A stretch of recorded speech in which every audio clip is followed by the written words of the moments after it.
ख्रिस्त में मेरे प्यारे भाइयों और बहनों, प्रभु यीशु मसीह के मीठे और मधुर नाम में आप सभी को जय यीशु।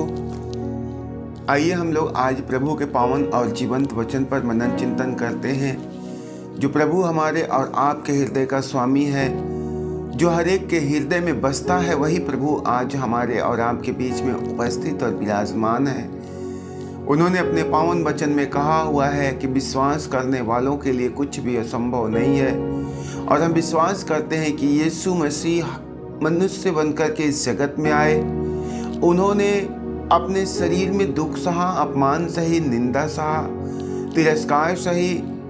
उन्होंने अपने दुख भोग, क्रूस मरण और पुनरुत्थान के द्वारा हमारे बीच में युगानुयुग निवास करते हैं। आज हमारा भरोसा हमारे प्रभु को सदैव हमारे साथ रहता है। इसलिए उस प्रभु में हम निरंतर विश्वास करते रहें। वह प्रभु जो अपने पवित्र वचन में कहता है कि मैं तुम्हें कभी नहीं छोड़ूंगा, मैं कभी तुम्हें तन्हा और अकेला नहीं छोड़ूंगा। मैं अपने संतों और स्वर्गदूतों को आदेश दूंगा कि तुम जहाँ कहीं भी जाओ वे तुम्हारी रखवाली करें। इस कारण वह प्रभु सदैव अपने बच्चों के साथ रहता है। आज वही प्रभु हमारे और आपके संग संग है। उस प्रभु के पवित्र वचन पर हम लोग मनन चिंतन करेंगे। आज का संदेश विशेष करके हमारे नवयुवक भाई और बहनों के लिए है, जिनके ऊपर इस संसार की जिम्मेदारी है। संसार को एक सही मार्गदर्शन करने के लिए, एक सही दिशा में ले जाने की जिम्मेदारी है। आज उनके लिए प्रभु का पवित्र वचन है। हम लोग देखेंगे आज संत पेतरुस का पहला पत्र, उसके अध्याय 3 में बाइबल बतलाती है, प्रभु का पवित्र वचन कहता है कि आप लोगों का श्रृंगार बाहरी केश, प्रसाधन, स्वर्ण आभूषण तथा सुंदर वस्त्र नहीं हो, वह हृदय के अभ्यंतर का विनम्र तथा शांत स्वभाव का अनश्वर अलंकरण हो, जो ईश्वर की दृष्टि में महत्व रखता है। ख्रिस्त में मेरे प्यारे भाइयों और बहनों, आज प्रभु विशेष करके नवयुवक और नवयुवतियों के लिए अपने पावन वचन में ये सिखाते हैं कि आप लोगों का श्रृंगार अनश्वर अलंकरण से नहीं होने पाए। आप लोगों का श्रृंगार आभूषणों से ना हो, वस्त्रों से ना हो, परंतु ईश्वर के द्वारा दी गई उस पवित्र आत्मा के द्वारा उस अनश्वर अलंकरण के कारण होने पाए। आज सारे संसार में देखा जाए तो अश्लीलता, बुराई, पाप बड़े तेजी से फैलता जा रहा है और आज की युवा पीढ़ी इसका अनुसरण बड़े सहजता से करती है। इसके पीछे भी बड़े सहजता से चलती है। एक दूसरे के देखा देखी पाप में पड़ते हैं, बुराइयां करते हैं। आज देखा जाए तो धार्मिक स्थलों में, मंदिरों में, गिरजाघरों में भी बहुत सारे ऐसे लोग हैं जो अपने आप को बाहरी सजावट से रंग रूप बना करके आते हैं। किसके लिए? मेरे भाइयों और बहनों, प्रभु का पवित्र वचन कहता है कि तुम पता लगाते रहो प्रभु को कौन सी बातें प्रिय है। मेरी बहनों, आप किस मार्ग पर चल रही हो? आप किस रास्ते पर चल रही हो? इस बात का ध्यान होना चाहिए, क्योंकि आप प्रभु के भवन, प्रभु की मंदिर हो। आज व्यक्ति मनुष्य को सुंदर दिखने के लिए, मनुष्य को अच्छा दिखने के लिए कितने हद तक नीचे गिर जाता है।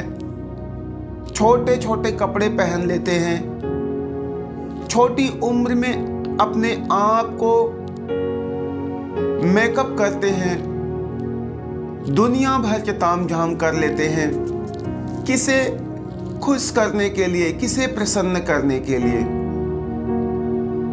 ये पाप जो आज लोगों के मन को अपने जाल में फांसता जा रहा है, लोगों को अश्लीलता की ओर खींचते हुए लेकर के चला जा रहा है, जिसके कारण आज समाज में बुराइयां बढ़ती जा रही है, पाप और गुनाह बढ़ता जा रहा है।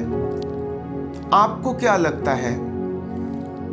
आपके ऐसे पहरावे से, आपके ऐसे सजावट से ईश्वर प्रसन्न होता है?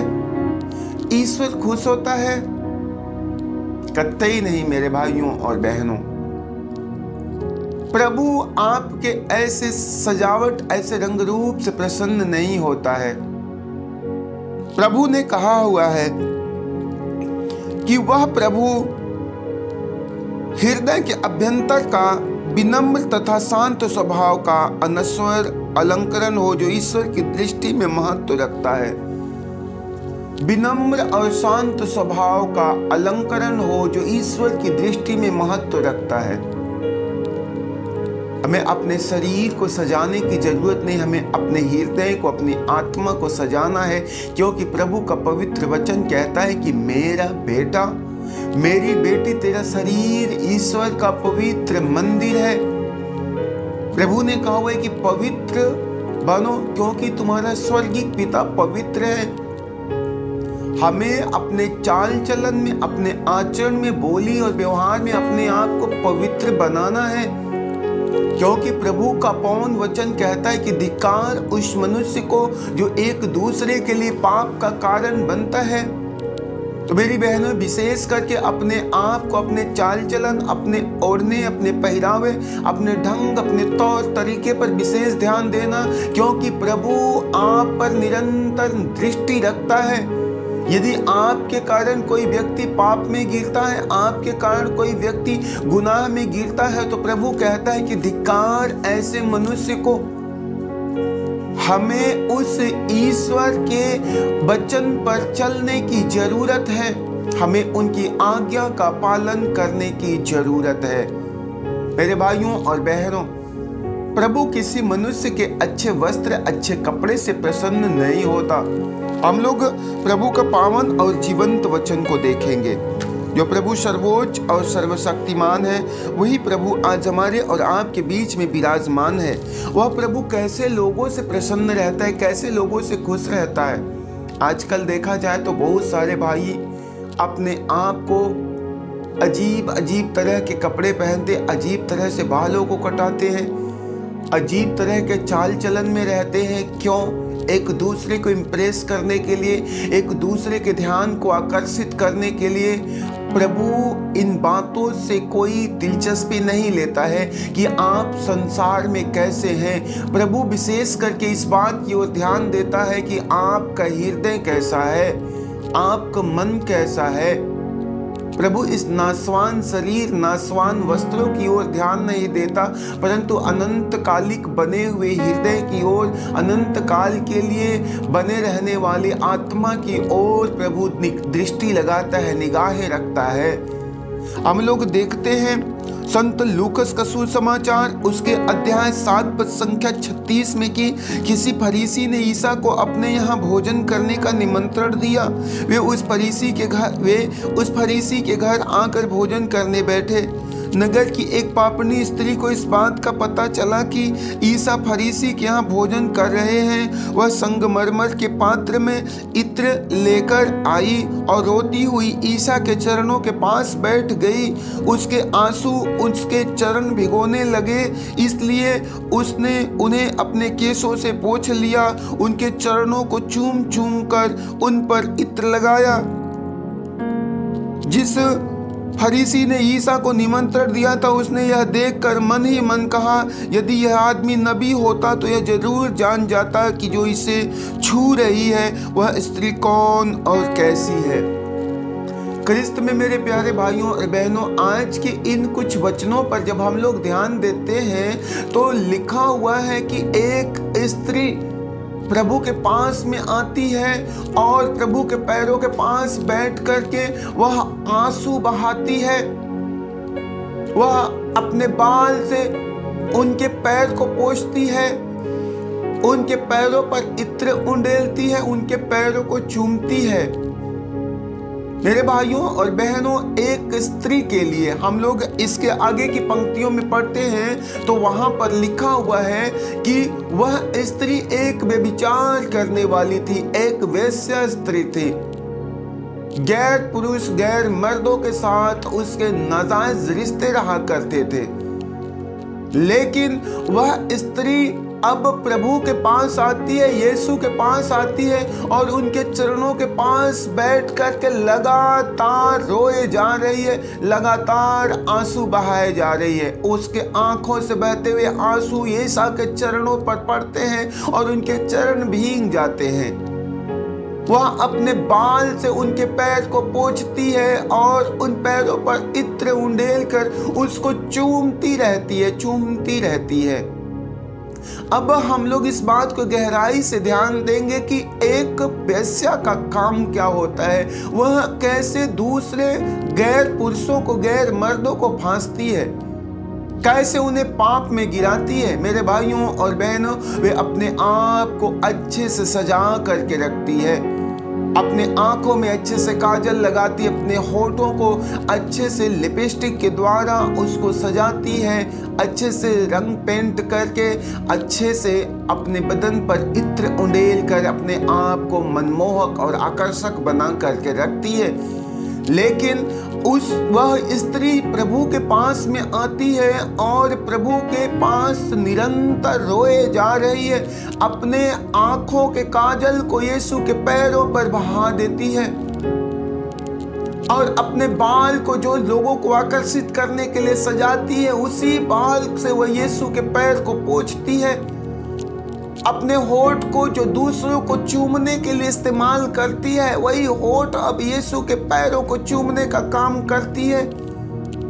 मेरे भाइयों और बहनों, प्रभु ने उस स्त्री से कहा, मेरी बेटी, तुम्हारे पाप जो ज्यादा थे अब क्षमा हो गए हैं।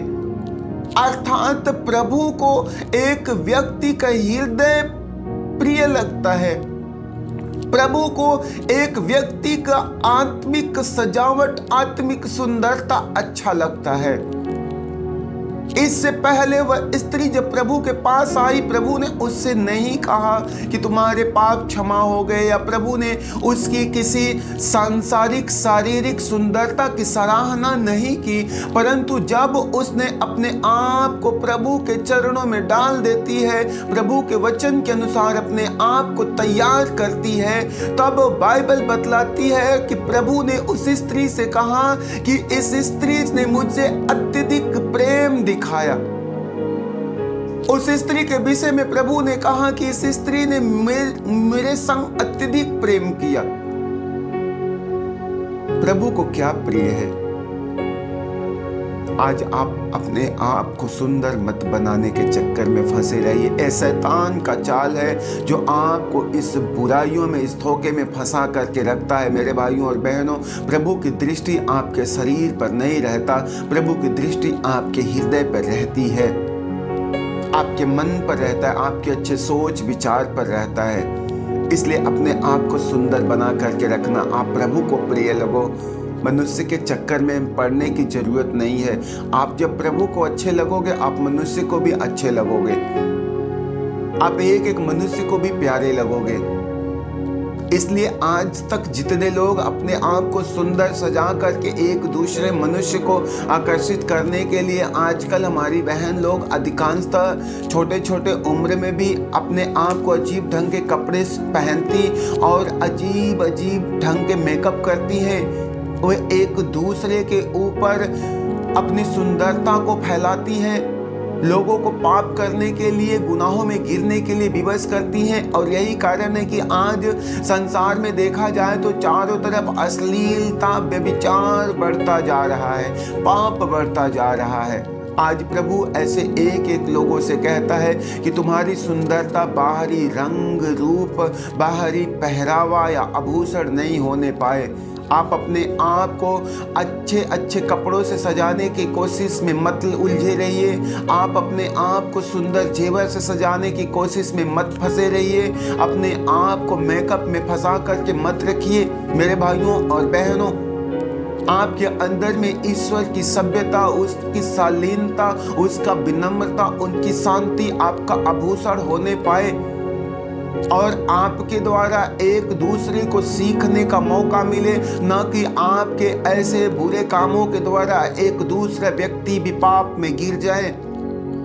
इसलिए आप अपने आप को सुंदर बना के रखना। जब आप प्रभु की उपस्थिति में रहते हो, आप सदा अपने आप को सुंदर बना के रखना। आप अपने आप को एक ख्रिस्ती कहते हो, आप अपने आप को एक विश्वासी कहते हो, आप अपने आप को प्रभु के पीछे पीछे चलने वाला कहते हो, तो आप अपने आचरण का, अपने चाल चलन का भली भांति ज्ञान रखना कि मेरा आचरण कैसा है, मेरा पहरावा कैसा है, मेरा रंग रूप कैसा है, क्योंकि हमें प्रभु को प्रिय लगने की जरूरत है। बाइबल बतलाती, तुम पता लगाओ तुम्हारे प्रभु को कौन सी बातें अच्छी लगती है, तुम्हारे प्रभु को कौन सी बातें प्रिय लगती है।